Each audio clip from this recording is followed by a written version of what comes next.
ইউনূসের টুন্ডা ধন মুখে ঢুকায় বসে আছে, অর্গাজমের ঠেলায় কথা বলতে পারতেছে না। জুলাই যুদ্ধ করে তোরা এই আনছিস, হ্যাঁ? কোটানা মেদা তখন মায়ের আনছস, সেটাই না এখন ঢাকা ভার্সিটি তোদের জন্য জুলাই যোদ্ধাদের জন্য স্পেশাল সুবিধা। কোটানা কিন্তু স্পেশাল সুবিধা।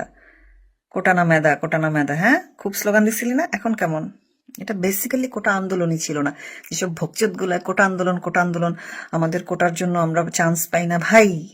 যার মাথায় মাল পানি আছে, ঘিলু আছে, কোটা না কি চলতেছে কোথায়, এটা তো দেখারই বিষয় না।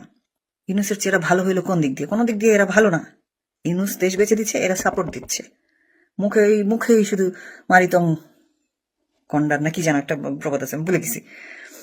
মুখেই শুধু এই করবো সেই করবো, হ্যান করেন গা ত্যান করে না, আর কোনো ইয়ে নাই, কাজে কোনো প্রমাণ নাই। কাজে হয়েছে একমাত্র প্রমাণ হয়েছে জমি দখল করা, ধান্দাবাজি করা, চুরি করা, আর গরু হাটের গোবর সাফ করা। আর হোসেন যারা, এটাই চেটে যাচ্ছে এখন। ছোট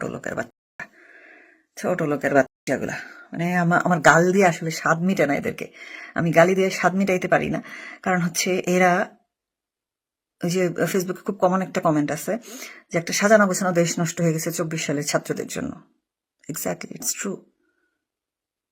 আপনার আশেপাশে তাকাইলেই দেখতে পাবেন।